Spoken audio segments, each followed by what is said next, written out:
ያፌት እንግዲህ ሴቶቹ ራሱ ነው ለካ እየገደላቸው ያሉት። እንግዲህ ልጅቱ ልታየው ወጣች፣ ገደላት ማለት ነው። ናታን የሆነ ወጥመድ ውስጥ ገባ። ግን ወጥመድ ውስጥ ሲገባ አውቆ ሆን ብሎ ይመስለኛል። ያቺ ልጅን የተዋወቃት የሆነን ማወቅ የፈለገ ነገር ያለ ይመስለኛል። እናትዮ ግን ያው በጣም ኃይለኛ እንደሆነችና የሆነ ነገር እንዳሴረች እሱም የሆነ ነገር ፈልጎ የመጣ መስሏታል ማለት ነው። ቤዛ ደግሞ የሚወዳት የሚያፈቅራት አግኝታ እንግዲህ ያው እየተሽኮረመመች እያወራች ነው ማለት ነው። ጽዮንና ዳጊ እንግዲህ ያ ክፉ ልጅ በእጃቸውን አስገብተውታል። በእርግጥ እንደ እብድ አድርጎታል ማለት ነው። እንደ እብድ አድርጎታል። ሉሊት ደግሞ እጇን መቆረጥ አለበት ብሎ ወሰነ። ኧረ ያፌት ወዴት ሉሊት ነገሩ ታስቃለች፣ ግን የምትሰራቸውም አታውቅም ማለት ነው። ለማንኛውም በዚህ ዙሪያ አንዳንድ ነገር እንላለን እላችኋለሁኝ። አሰላሙ አለይኩም ወራህመቱላሂ ወበረካቱ። ውድ ተናፋቂ የሆናችሁ የአይሻ ቤተሰቦች እንዴት ናችሁ? ሰላም ናችሁ ወይ? ሁላችሁንም በያላችሁበት ያለ ህዝነት ረድኤት አይለያችሁ፣ አላህ ይጠብቃችሁ። ሀገራችን ሰላም፣ ህዝባችን ሰላም አላህ ያድርግልን። ሁሌም በመልካም ነገር ሰበብ ምክንያት የምንሆን አላህ ያደርገን፣ በመጥፎ ነገር ሰበብ ምክንያት ከመሆን አላህ ይጠብቀን የምላችሁ ነው አይሻ ነኝ። እንግዲህ ውዶቼ በጣም የሚገርም ነገር እየሆነ ነው ማለት ነው። ድራማው ወደ ማለቅ ሳይሆን ጭራሽ ወደ መራዘም እየሄደ ነው። እንግዲህ የቺ ከጫካ ያተረፋት እንግዲህ ዲያና ነው ስሟ። የእሷን እናት ግን እጅግ በጣም ኃይለኛ እንደ ያፌት የራሷ ግሩፕ ያላት የራሷን ስራ ያላት ነገር ናት። ነገር ግን ልጇን የሚቀርባት ሰው ማወቅ ፈለገች። ለጤናው የመጣ አልመሰለኝም ብላ እንግዲህ ሳታስተዋውቀኝ ራሴ ቅድሚያ ላናግረው ልየው ብላለች ማለት ነው። በነገራችን ላይ እንግዲህ ናታን ስልክ ሲያወራ የሚከታተሉት ሰዎች እንዳለና እነ ቢኒ ገኒ ወጥመድ ውስጥ ላለመክተት ገና መንገድ እንደቀየሰ እንግዲህ አይተናል። ያ ማለት የሚከታተሉት ማናቸው? የዲያላ እናት የላከቻቸው ናቸው ማለት ነው። ስለዚህ አውቀዋል ማለት ነው። እች ልጅ ሆን ብሎ ነው እንደዚህ የቀረባት። የሆነ ሊያገኘው የሚችል ነገር እንግዲህ ወይ የአባቱ ፋይል ምናምን ሲያገላብጥ የሆነ ያገኘው ነገር ቢኖር ይመስለኛል እኔ ሳስበው ማለት ነው። ሌላው እንግዲህ ጽዮን ከዳጊ አንድ ላይ ያክፉ ልጅ እንግዲህ ድምፁ ቀድተው ምን ብለው እያንዳንዱ ነገር በጣም ነው እንግዲህ ብድ ያለው ማለት ነው። በነገራችን ላይ የሆነ እጽ ነገር የሆነ ነገር የሚጠቀም ነው የሚመስለው። ለምን ሲያወራ ሲናደድ ራሱ በጣም የሚያስፈራው ነገር ስራው ራሱ ማለት ነው።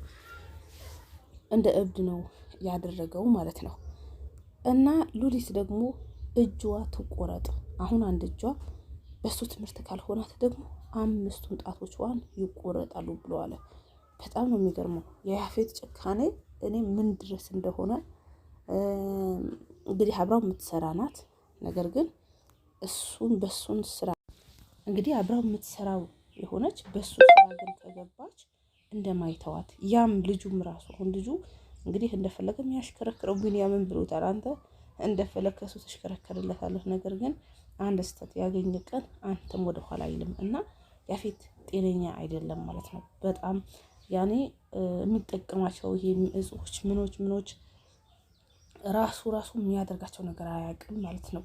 እኔ አንድ ቀን ወይ ኤፍራታን እንዳይገላት ሁላ አፈራለሁኝ ማለት ነው። ምክንያቱም ሲናደድ ሲበሳጭ የሚያደርገው ነገር እሱ አላውቅም ይላል። የባሰበት ነው እንግዲህ ያቺ ልጅቷ ከሴቶቹ ወጥታ ስላየችው እንዴት አድርጎ እንደገደላት ማለት ነው። እና ይህ እንግዲህ ሔዋንን ምን ወጥመድ ውስጥ ነው የገባሁት ነው እያለች ያለችው። መውጣት የምትችልበት ደረጃ አይመስለኝም። አላውቅም፣ ወይም የሆነ እንደዚህ ሆነ ሌላ ሰው ሊሸጣት አስቦ በዛ ሰዓት እንድታመልጥ አድርጋ ከሆነ ወይም ደግሞ ያ ከሷ ጋር እንዲያድር ያደረጉት ሰው ፖሊስ እንደሆነ ከነገረች በዛ ከወጣች ነው እንጂ በጣም ከባድ ነው ማለት ነው። ለቢኒያም ደግሞ እንግዲህ ክስ እንዴት ትከፍትብኛለህ አንተ ማን ስለሆንክ ነው? እገልሃለሁ፣ አጠፋሃለሁ ብሎታል ማለት ነው። ምንም አታመጣም፣ ብትገለኝም ደግሞ አልተወውም ብሎት እንግዲህ ወስነዋል ማለት ነው።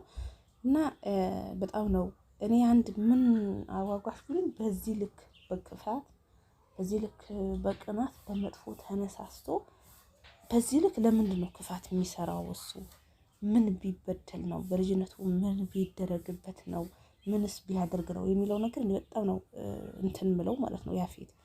ምክንያቱም በጣም ነው መጥፎ መጥፎ ነገሮች ብቻ ስለሚያስብ ማለት ነው።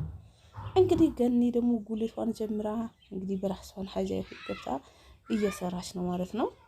እንግዲህ ቤዛ ደግሞ በነገራችን ላይ ቤዛ በዚህ ልክ የሚወዳት የሚያፈቅራት ሰው ማግኘት በጣም ደስ ይላል። ምክንያቱም ያው አንዳንዴ እናንተ የምትወዱትን ሌላው ስትከተሉ ሌላ የሚወዳችሁን ታጣላችሁ። ፎቶዋን በክፍሉ እንደርድሮ ምን ብሎ እየፈለጋት ያለ እንግዲህ አፍቃሪዋ ነው ማለት ነው። እና ያው እውነተኛ አፍቃሪ እሱ እንደሆነ ስትሰማ እኔ በጣም የምትደሰት ይመስለኛል ማለት ነው። ምክንያቱም ከዚህ በኋላ ከናታን ጋር ያለው ነገር ምናምን ነገር ሁሉም ነገር ስለጨረሰች ማለት ነው። ገባችሁ? እና ደግሞ እንደዚህ እየሄደ ነው።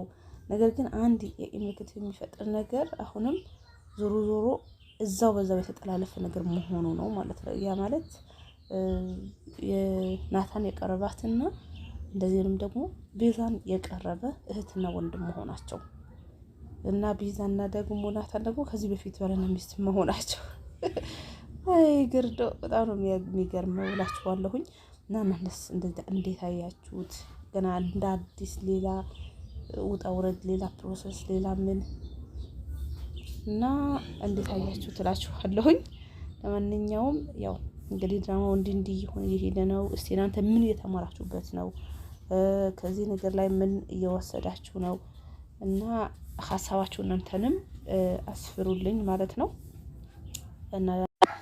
እና እንዴት እያያችሁት ነው? እንግዲህ ሐረግ ድራማ እንዲህ እያለ እያሄደ ነው ማለት ነው። በቃ አያልቅም በነገራችን ላይ ምክንያቱም ገና ሌላ ፋይል ነው የተከፈተው ማለት ነው። ገና አስቡት ቤዛን ያልጅና ፍቅራ ገና ረዥም ምናምን ጉዞ ከዛ ደግሞ ዲያላ አሁን የናታን ምርመራ እንደዚሁንም ደግሞ የቢንያምና የያፌት ደግሞ የከፈተበት ፋይል እና በጣም በቃ ብዙ ነገር ነው ማለት ነው። እና ሌላው ደግሞ እንደውም የቤዛ አባትና የናታን አባት ራሱ የሆነ በቃ የነበራቸው ነገር የሆነ መልካም ነገር ሲሰሩ እንዳልነበረ እንግዲህ ገነት ስታወራ ነበረ ማለት ነው። እና ይሄ ሁላ ገና እኔ ድራማው የሚያልቅ የደረሰ መስሎኝ ነበረ ማለት ነው። አያልቅም ማለት ነው። እንዲሁ ያለ ነው የሚቀጥለው እላችኋለሁኝ ማለት ነው። ሌላው ደግሞ በቃ እኔ በጣም የኤፍራታን ለመበቀልም ያደረገው ይመስለኛል አንዳንዴ ናታን ማለቴ በቃ እሷን እርስት አድርጎ ከልቡን ባንዴ አውጥቶ እቺን እንዳስገባ አይነት አክት ነው እያደረገ ያለው ማለት ነው። ነገር ግን አሁን ኤፍራታ ይሄ ነገር ስታይ በጣም የምትናደድ ይመስለኛል። መናደድ ብቻም ሳይሆን የምትነግረው ይመስለኛል ይሄ ነገር ያደረገች ለሱ ብላ እንደሆነና ነገር ግን ያ ነገር አሁን እሱ እንደ ዋጋ ሳይሰጠው እንኳን እንደዚህ የራሱ ህይወት መጀመሩ አናደዋት። በቃ እኔ ይሄ ሁሉ ያደረኩት አንተ ብዬ ነው፣ ስለዚህ የራስህ ጉዳይ ብላ ከያፌት ጋር በቃ የሆነ በደንብ የምታፈቅረው የምትቀርበው ይመስለኛል። በተለይ የእሱ ክፋቶች ምናምን እስከምታይ ድረስ መጨረሻው ድረስ ማለት ነው። በተለይ አሁን የሚሰራቸው ሌሎች አሁን በሴቶች ላይ የሚያደርጋቸው እሱ ያው የኖረችው ነው ታውቀዋለች። ነገር ግን ይሄ እጽ እንደሚጠቀም ገና ብዙ እንትኖች ያ ነገር እና ግን አንድ የኔ ብዙ ያልገባኝ ሁሌ ስለ ጽዮን ይቆረቆራል ማለት ነው ያፌት እና ስለ ጽዮን ይቆረቆራል። ይሄ ማለት ደግሞ እኔ ጽዮን እህቱ የሆነች ይመስለኛል። ጽዮንና ናታን እህት ወንድሞቹ ይመስለኛል። ምክንያቱም ያው እነሱ አባት እንግዲህ በሆነ አጋጣሚ ይመስለኛል የናታን አባት የያፌት እናት እንትን ያላት ነው የሚመስለኝ እና ያፌትን የናታንን ነው እንጂ የማይወደው ጽዮንን በጣም ነው የሚወዳት። እንግዲህ ዲኤንኤ ለማስመርመር ሽርጉድ እያለች ነው ኤፍራታ።